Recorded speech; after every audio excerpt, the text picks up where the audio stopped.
Welcome to Discovery Watch with John Kaiser. I'm your host, Jim Goddard. Welcome back to the show, John. Jim, pleasure to be back on the show. Now that Northwest Copper has reported a new resource estimate for its Stardust deposit, what's going to happen next? Well, the Stardust deposit came from the Sun Metals part of the merger with Serengeti that finally closed in March of this year. And they have combined the two projects which adjoin each other into what they now call the Quanica Stardust Project. Now, the Stardust Project generated a lot of excitement a couple years ago in 2018 when the 421 zone was intersected beneath the 3 million ton Canyon Creek zone that had been outlined from over a decade's worth of, itty-bitty exploration every year. And the grade in the 421 zone was substantially higher for copper, gold, and silver than it was for the Canyon Creek. And so for the past couple of years, the company raised a lot of money drilling this, chasing it ever deeper, but the market got extremely annoyed with the company because it had this disclosure policy of telling everybody what was accomplished 6 weeks ago, and beyond the initial results, what they delivered later was never really that interesting. And then they would refuse to tell us what they were doing, which holes they were drilling, what was coming up, or anything. They would just report, after the fact, what had been or had not been accomplished. And with the COVID pandemic delays created last year in assaying, everybody eventually lost interest, and Mark O'Day finally pulled the plug on all this and struck this merger deal with David Moore's Serengeti Resources, and that finally all came together.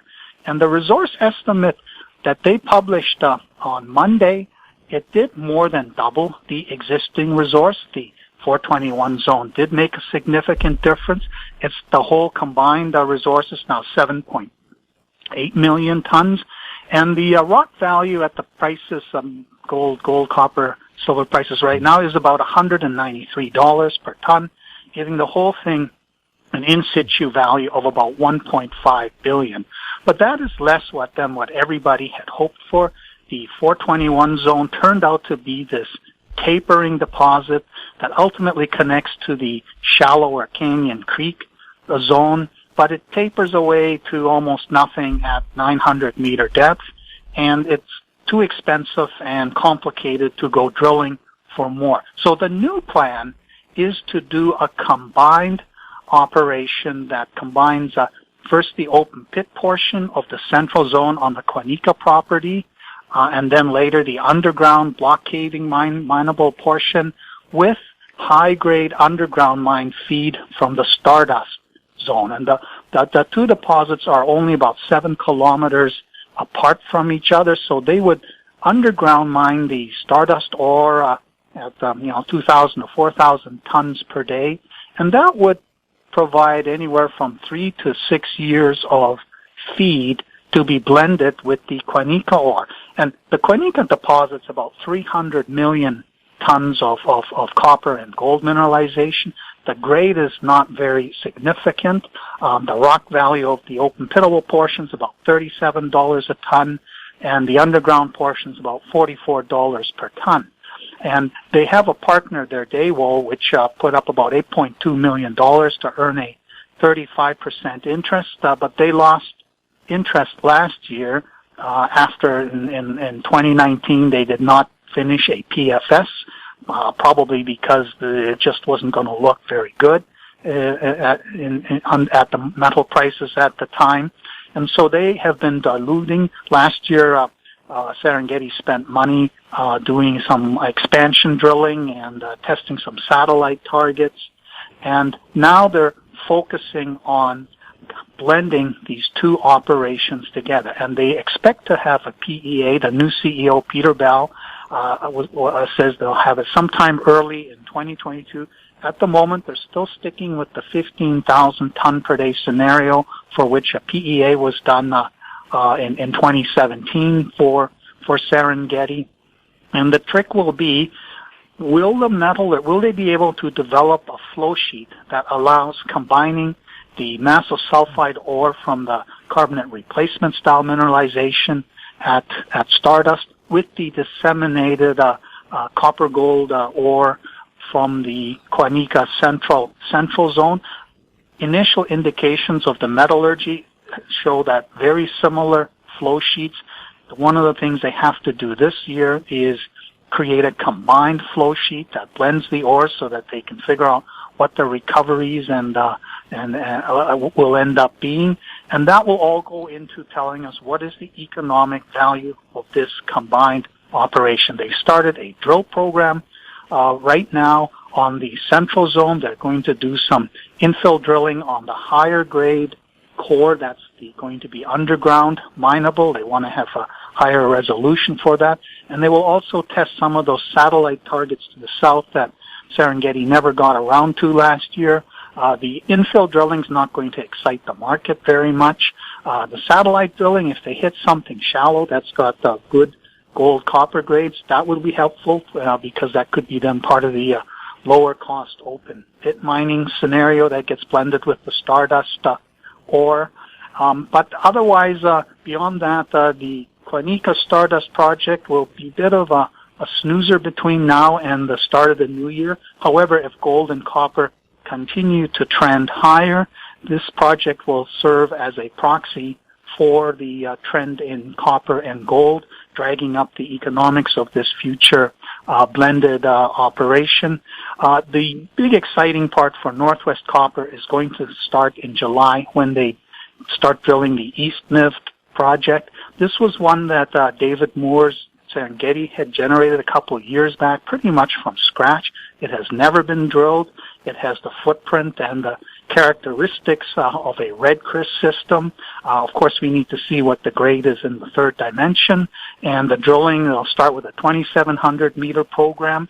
They can drill up there until the end of October. So they will be watching the core very closely to see what the visuals tell them about what's there up there so that they know whether to add a second rig to that property and get as much drilling done as possible before the end of October. So that's where in Discovery Watch we are going to be watching to see how East Niv plays out. And if they deliver something like Red Chris, that would be a very high impact on the stock price. I think the Quanica Stardust scenario could eventually support a $1.50, $2 price if the PEA numbers show decent cost relative to the payable revenue. But the East Niv is where the blue sky resides, where there could be a very significant new discovery in British Columbia. This is one of the most interesting discovery exploration plays with a copper-gold alkaline system target in British Columbia this year. We'll have more with John Kaiser right after this. Engineer Gold Mines is focused on the exploration and development of the historic high-grade Engineer Gold Mine situated 32 kilometers southwest of Atlin, British Columbia. Engineer Gold Mines is fully permitted for surface and underground exploration with the drill program now underway. Engineer Gold Mines Limited trades on the TSX Venture Exchange, symbol EAU. For more information, please visit us at engineergoldmines.com. Welcome back. We're speaking with John Kaiser. John, Azimut was up sharply today. Did the company finally publish the results of the Piqua drilling program? It started in October. Jim, Azimut has some strange issue with the Piqua project, which is the western extension of the Mithril project that Midland got the market excited about a few years ago. Turned out that these high-grade copper boulders were limited to fairly narrow contact zones, and when you averaged them out to a bulk tonnage target, it was just too low grade for the James Bay region. But Azimut and its partner Soquem extended this trend considerable distance to the west, what they call the Copperfield trend.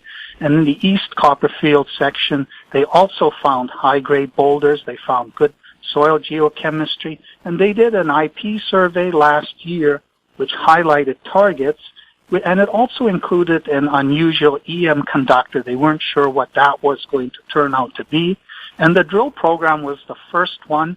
They initiated it in October, put out a press release, and then nothing, silence.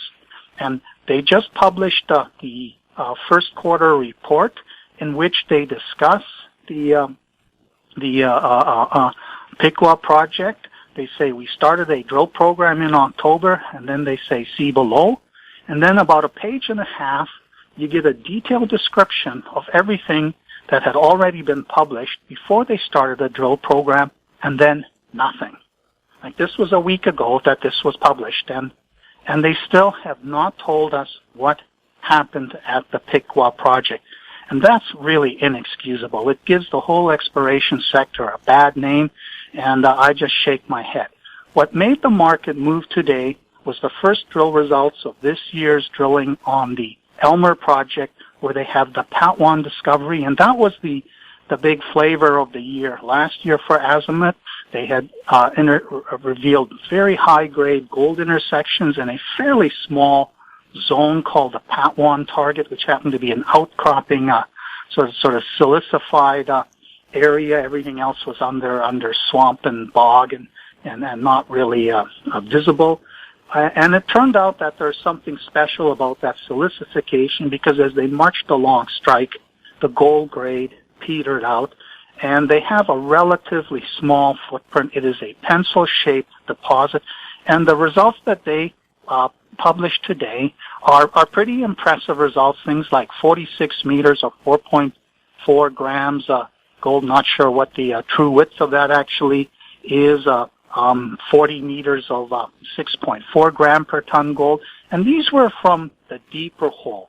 So the middle pencil portion of this system, their model is likely correct that this mesothermal orogenic type of system can have considerable vertical extent.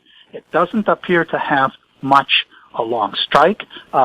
In another sort of strange disclosure strategy, they published results for all the holes except for holes 68 and 69. The long section clearly shows that these were drilled and assays are in hand, but they didn't even bother to say that these had nothing in it. And these extend the zone to the northeast. So clearly this thing is dead in the northeast direction. The next round of holes will be one that takes it down to about 400 meter depth, hole 73. That's going to be a very interesting one. But the critical ones will be the ones like 74 to 80, 86, which are to the northeast and the southwest of this pencil zone in the middle. If these show up with lower grades, then we know that this thing is going to have limited tonnage extent. It'll have a decent grade. Chase that down maybe 1,000 meters. But what we would hope to see is that as it gets deeper, the rich zone, blossoms sideways. So that's the hope. They will have looked at the core. They will know what is likely coming, because this system has visible gold in it when it runs well. But for now, the market's happy that at least in that vertical plunging direction, the Pat1 prospect continues to yield a good gold grade. The company declared that this is the best discovery since Eleanor for the James Bay region, and it's still not a world-class discovery, and there were hopes that maybe this would give a lift to the other players in the region. Dios Exploration, which has a project adjoining to the southwest, it got a tiny lift today, but I don't think Pat1 really has gone much beyond what we already knew about it last year. And incidentally, the Jean-Marc Loulin continues to have some perverse obsession with leaving his website in a time warp from 5 years ago. This project, which is his flagship project, isn't even on the list of projects that the company is exploring. It is absolutely bizarre that they refuse to update their website. It's in fact misleading. Anybody who lands on the website will be very confused. They'll find the presentations and news releases that deal with the Elmer project, but they won't find the Elmer project with its own section along with all these other old projects that they had in there. I just shake my head at how this company is running its affairs. We'll have more with John Kaiser right after this. Media recognition from Bloomberg, Reuters, recycling trade publications. Patented process for 100% recovery of critical metals, including cobalt, lithium, nickel, manganese, aluminum. American Manganese is focused on recycling lithium-ion batteries for electric vehicles. American Manganese trades on the TSX Venture, AMY, the US, AMYZF, and Frankfurt 2AM. For more information, visit AmericanManganeseInc.com or phone me, Larry Ray, at 778-574-4444. Welcome back. We're speaking with John Kaiser. John, it's now more than a year ago that Scandium International announced its plan to pursue a critical metals recovery plan with American copper oxide producers. Is there any progress in that? Well, Jim, the company is still dead silent, hasn't put out a news release since October when it said it had filed for patent protecting ways of doping components of a lithium-ion battery to allow solid-state version to operate. But they did publish a quarterly report last Wednesday. And there's some interesting information in there. They've now got a timeline. They suggest that this year they will have pilot studies done and everything in place for financing construction of a commercial plant in 2022 with commissioning of commercial production in mid-2023. Now, it's almost mid-2021, and there's still no sense as to who they are talking with. Are they talking with Freeport? Are they talking with Excelsior? Now, Excelsior put out some bad news the past week, admitting that they still have that carbon dioxide clogging problem in their Gunnison project in Arizona. This is an oxide system that they are in situ leaching rather than open pit mining and milling or crushing and heap leaching the way Freeport does with all of its copper oxide projects.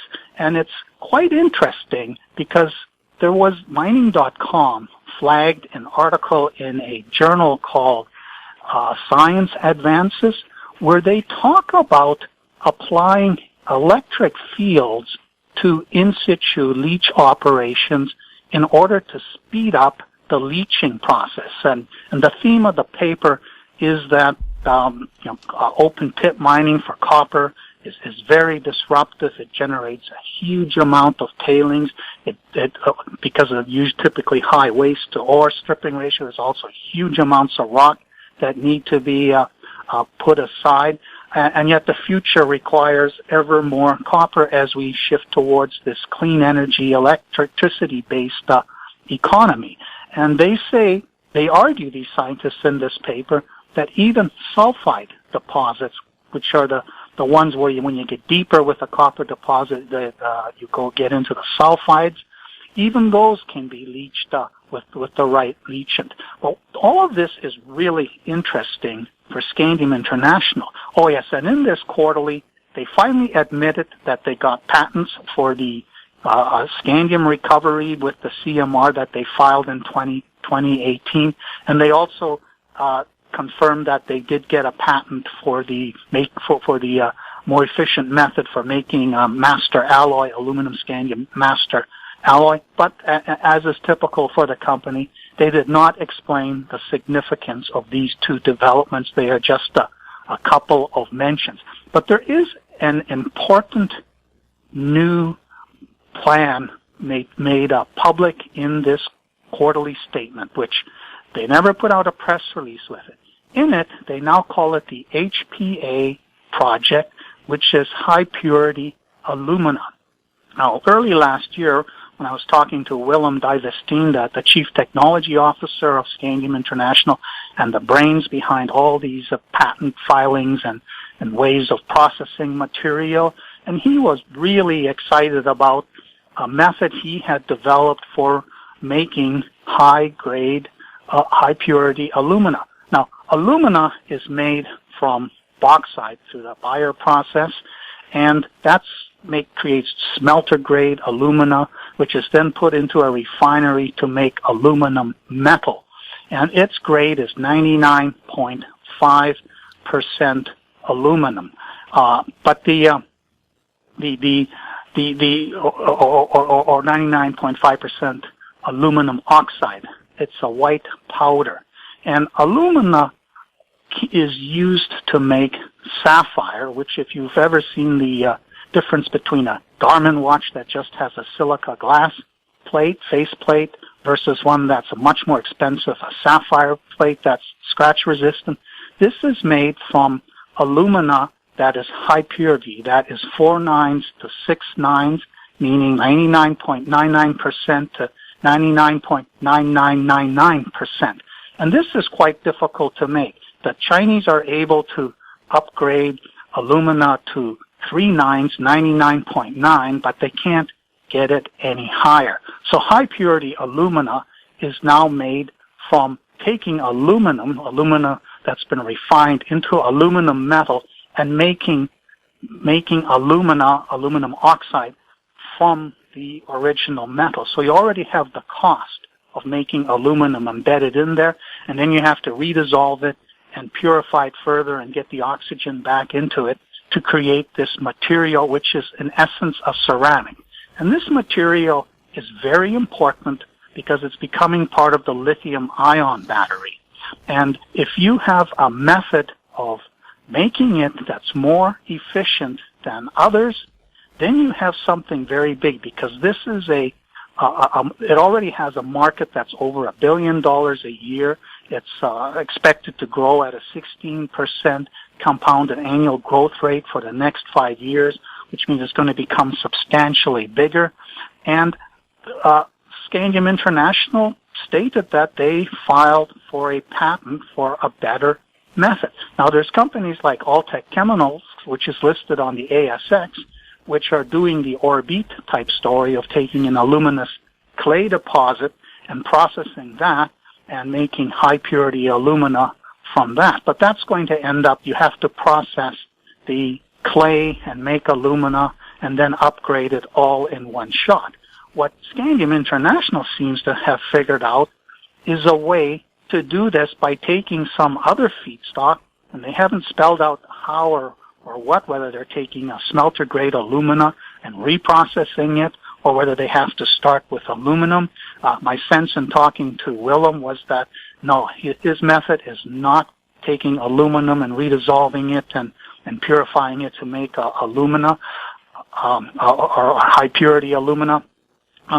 What he was talking about was taking what they get from these critical metals recovery operations, and they explicitly state in the MD&A that, yes, this can be done either at the site where feedstock is available, presumably alumina feedstock. You can set up this upgrading facility, or as part of the critical metals recovery strategy, where they hope to do a deal with an Excelsior or a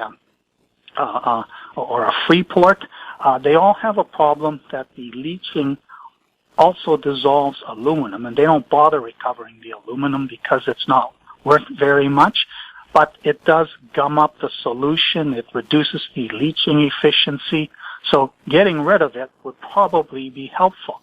And the ion exchange technology that Willem Divestein has applied to this process of stripping out scandium, cobalt, manganese, and other metals from the raffinate, it apparently can also recover the aluminum, and it would be in a fairly high purity form already. And I suspect that the method that for which he's filed a patent is to be able to take this byproduct and upgrade it to the 4 nines to 6 nines needed by the electronics and the lithium-ion battery industry. So this is a potentially very significant development, because with this critical metals recovery strategy, they're pretty much at the mercy of Freeport or a Sarco, doing a deal with them, letting them set up the process on their site, figuring out a revenue splitting type of deal. But with the method of taking any sort of alumina feedstock and upgrading it to high purity alumina, that can be done anywhere with anybody, and they could even do it themselves. All they need to do is procure a supply of feedstock and set up a facility to make this type of product. And it's a variation of the Taminco story. a number of years ago. This is the one that gave Eric Sprott his very big score, first really giant score, and it was a Heinz Schimmelbusch promotion. And they claimed to be able to make silicon metal more efficiently than the commercial methods applied around the world. And that was a time when the solar craze was just getting underway, and that attracted a very high valuation. At the end of the day, it didn't seem to do it any better than existing methods, and it all fell apart. But if this making a more efficient way of making high purity alumina really does work, this could be a game changer for Scandium International, and it's tied in with these critical metals recovery projects. And when you also throw in this idea of down the road they're going to be applying electric fields to low-grade oxide deposits that you would probably wouldn't work with, just ordinary leaching. Cost might be just too high. But if you're accelerating it with an electrical field and you're doing critical metals recovery of the leachates that are the raffinates after they strip out the copper, what they've got there could also go beyond just the established copper oxide producers. All of a sudden you have all these deposits out there that are not worth developing because they are too low grade. But if you're going to use electrical fields to accelerate the recovery process and thereby make it closer to feasible, you're also putting into solution all these other metals. And Scandium International could be sitting in the catbird seat, able to make all these things very profitable by having an economic way of recovering these other metals that end up being dissolved by the leaching process. So interesting things still, happening behind the scenes. It's again puzzling why the company makes no effort to market any of this, to communicate with shareholders. Their website still has the corporate presentation from March of last year talking about the LOI partners. But one interesting addition to their MD&A is that they've now added a statement which says whether or not any of those LOI partners are still doing any testing or planning to do anything further. Of these 9 letter of intent partners, only 3 of them are still doing testing. The others seem to have given up for whatever reason. The 3 that are still doing testing are Austal, which is the boat maker in Australia, and that could end up being a huge demand for aluminum scandium master alloy. AML, which is a startup that's specializing in 3D printing. That's a different to the Scamalloy of the Airbus guys. And then the Eck Industry, which is David Weiss's company. This is the most interesting of the bunch because Eck has developed a way of making a Series 5 casting alloy using cerium instead of silicon. And the cerium works with scandium where silicon doesn't. It's an aluminum magnesium cerium alloy, and it allows one to cast parts. And this is a startup which definitely would benefit from a scandium supply. And it's interesting. It looks like Imperial Mining's Peter Cashin has been going through all of Scandium International's past press releases. Saw that there was an interesting one in January where Eck Industry was continuing to work with Scandium International. But of course, Scandium International isn't supplying anybody with any scandium. But they announced a deal where they will work with Eck Industry to develop new applications for scandium from the Crater Lake project, which has yet to have a resource estimate and is in a very remote location, and for which one will still have to figure out a flow sheet on how to get this out, and whose grade is unlikely to be as good as the Keveniemi project that Scandium International owns in Finland, for which there is a historic resource estimate, but not 43-101 compliant. And there's one little tidbit in that MD&A. They say they want to do a small drill program on Keveniemi, which might be what's needed to get some additional metallurgical samples to tighten up the flow sheet. and to make this resource 43101 compliant. So behind the scenes, lots of stuff happening, but you really have to dig deep into the regulatory filings to find out what this company is up to. John, thank you so much for the update. You're welcome, Jim. We've been speaking with John Kaiser, his website, kaiserresearch.com. I'm Jim Goddard. Comments made on Discovery Watch are an expression of opinion only and should not be construed in any manner whatsoever as recommendations to buy or sell any financial instrument at any time. Archived online at howstreet.com. Discovery Watch is a production of How Street Media Incorporated.